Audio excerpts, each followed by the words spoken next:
Alrighty, 9C. Now it's gonna be decay because the multiplier is less than 1, so we know it's gonna be decay. The asymptote is given by this number on the outside. So the asymptote is y equals -2. So I'm gonna show that on the graph. Let me draw some axes first. So the asymptote at -2. So what it means is it gets very, very close to that dashed line, but it does not touch it.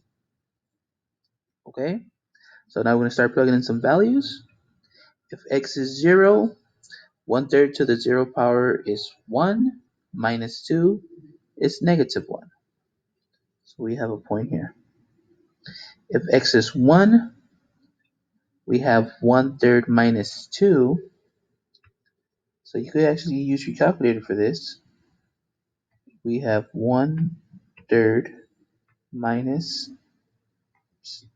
let's get out of there, minus 2 equals, it's -5/3, but you could press this button, these double arrows, and it'll give you a decimal.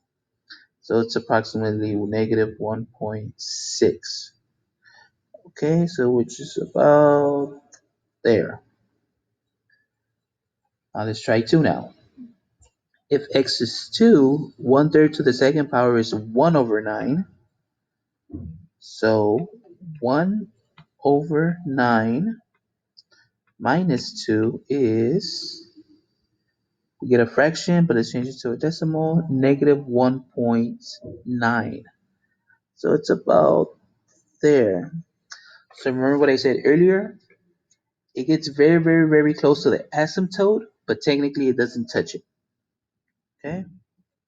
So let's look for some values over here on the left. If x is -1, so I'm trying to figure out what is 1/3 to the -1 power minus 2.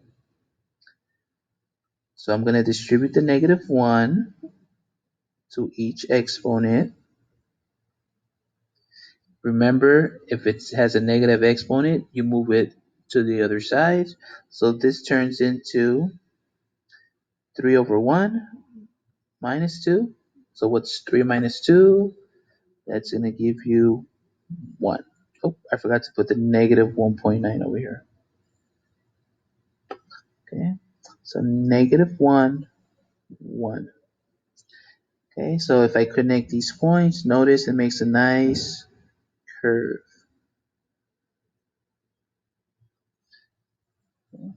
So the domain, how far to the left and to the right does it go? It goes from -infinity to infinity. Now for the range, the lowest it goes is -2. Technically it doesn't touch it, so you're gonna put a parenthesis. You're gonna have a it's gonna be open at -2, but it does go all the way up to infinity.